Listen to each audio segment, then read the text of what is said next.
নমস্কার বন্ধুরা, welcome to এসটিউনিক sports. তো সকলের মনেই একটা প্রশ্ন যে আনোয়ার সত্যিই কি খেলতে পারবে ইস্টবেঙ্গলের জার্সি গায়ে, নাকি তাকে ফিরে যেতে হবে মোহনবাগানে? মোহনবাগানের প্র্যাকটিসে কি তাহলে জয়েন করবে আনোয়ার আলী? ডিফেন্সকে মজবুত করবে মোহনবাগানের, নাকি ইস্টবেঙ্গলের হয়েই খেলবে? সেই সকল বিষয় নিয়ে প্রতিদিন প্রতি রকম মেসেজ, প্রতি রকম গল্প তৈরি হয়। তো আজকে কিন্তু ফাইনাল অর্ডার একটা এসেছে, তো সেই অর্ডার নিয়ে কিন্তু একটুখানি আলোচনা করব এবং কবে আনোয়ার খেলতে পারবে, কোন কোন ম্যাচের জন্য অ্যাভেলেবেল রয়েছে, ফাইনাল অর্ডার কবে আসবে সেই নিয়ে একটু আপডেট দেব, আর হায়দ্রাবাদের ম্যাচ নিয়েও কিন্তু একটু কথা বলবো। তো প্রথমেই যদি আমরা কথা বলি আজকে বেঙ্গালুরু বনাম হায়দ্রাবাদের ম্যাচ নিয়ে, তো যেরকমটা লাইন আপ বলেছিলাম 19-20 কিছু পরিবর্তন হয়েছিল, খুব একটা বেশি পরিবর্তন হয়নি।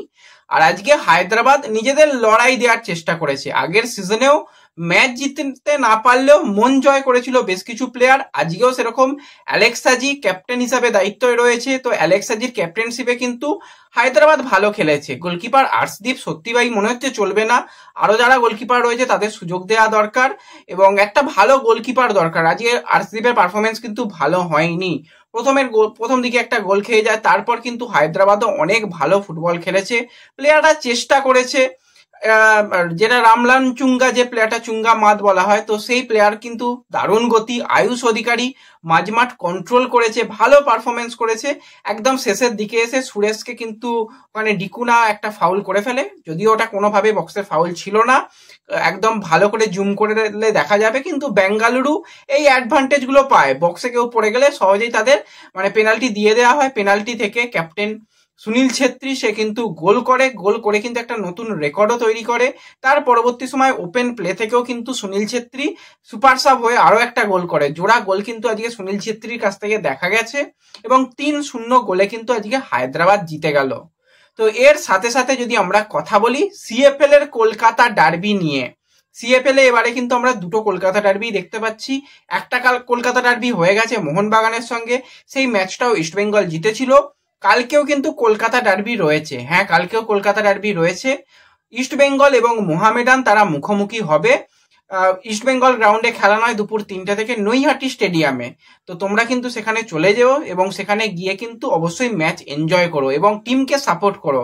কালকে কিন্তু ডার্বি ম্যাচ মানে একটা হাই ভোল্টেজ ম্যাচ তো হবে, আমরা বুঝতে পারছি। এবং সেখানে কিন্তু যত সমর্থক থাকবে দুই দলেরই ততই ভালো কিন্তু লড়াই হবে। কালকে ম্যাচ নিয়ে আলোচনা করা যাবে, আজকে আর কিছু আলোচনা করছি না, এটুকু জানিয়ে রাখলাম নৈহাটি স্টেডিয়ামে কালকে ম্যাচ হবে। তো এরপরে আমরা যদি আনোয়ারকে নিয়ে কথা বলি, তো কালকে তোমাদের ভিডিওতে জানিয়ে দিয়েছিলাম রাতের দিকে যে আনোয়ার কিন্তু দুর্দান্ত ছন্দে রয়েছে। কিছু জায়গা থেকে আপডেট আসছে সে নাকি এনওসি পেয়ে গেছে বা পেয়ে যাবে, কিন্তু এখনো ফাইনাল অর্ডার আসেনি। সেটা আসা পর্যন্ত আমরা অপেক্ষা করব। আনোয়ার কিন্তু দুর্দান্ত ছন্দে রয়েছে। আজকেও কিন্তু আনোয়ারকে নিয়ে পুরো ডিফেন্স লাইন তৈরি করা হয়েছে, একদম নতুন পরিকল্পনায় যাওয়া হচ্ছে। যেই জুটি মোহনবাগানে খেলতো হেক্টর এবং আনোয়ারের সেন্টার ব্যাকের জুটি, সেই জুটি এমনকি একাধিক পরিবর্তন, তো সমস্ত কিছুই মোটামুটি আপডেট রয়েছে, সেগুলো নিয়ে পরে আলোচনা করা যাবে।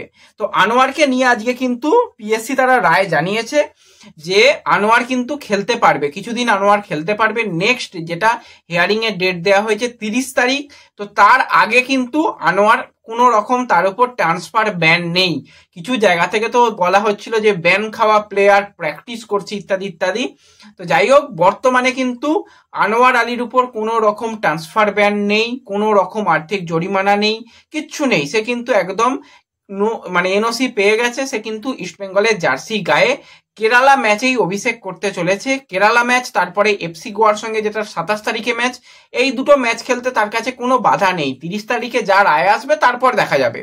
তো এই দুটো ম্যাচে আনোয়ার আলীর সার্ভিস পাচ্ছে ইস্টবেঙ্গল, এটা হচ্ছে প্রথম ব্যাপার। আজকেও কিন্তু ভালো ছন্দে রয়েছে এবং মোটামুটি ভালোই প্র্যাকটিস করেছে।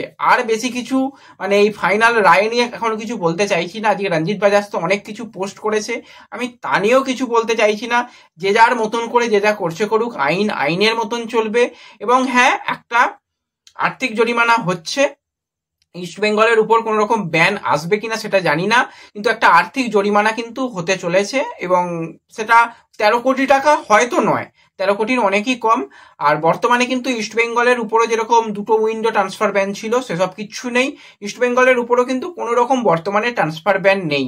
তো সেক্ষেত্রে ইস্টবেঙ্গল যদি মনে করে তো সপ্তম বিদেশি প্লেয়ারকেও সাইন করাতে পারে, এমনকি এখনো কিছু যদি ফ্রি ইন্ডিয়ান প্লেয়ার সাইনিং এর কথা ভাবে তো সেই অপশনগুলো কিন্তু ইস্টবেঙ্গলের কাছে ওপেন রয়েছে। এবার পুরোপুরি ম্যানেজমেন্টের উপর নির্ভর করবে তারা পরবর্তী স্টেপ কি নেবে। আনোয়ারের পিছনে তো অনেক টাকাই খরচা হচ্ছে, এবার অন্য কিছু করবে কিনা সেই দিকে আমাদের নজর থাকবে। ভিতরের খবর যদি বলতে বলো তো কিছু পরিকল্পনা রয়েছে, এবার পরিকল্পনা থাকলেই যে সেটা পূর্ণ হবে সেটা নয়, সেটা এখন বলতে পারছি না। কিছু পরিকল্পনা রয়েছে ভিতরের, যতটুকু জানি তো সেই দিকে আমাদের নজর থাকবে। পরে যদি কোনো আপডেট সেরকম থাকে সেটা জানিয়ে দেব।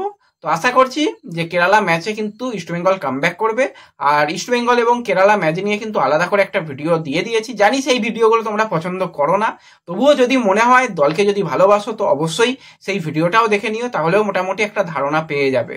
তো ব্যাস এই ভিডিওতে এটুকুই ছোট্ট আপডেট তোমাদের সঙ্গে শেয়ার করার ছিল। ভিডিও ভালো লাগলে লাইক, শেয়ার, সাবস্ক্রাইব যা যা করার করে দিও। তো দেখা হবে পরবর্তী ভিডিওতে, ধন্যবাদ।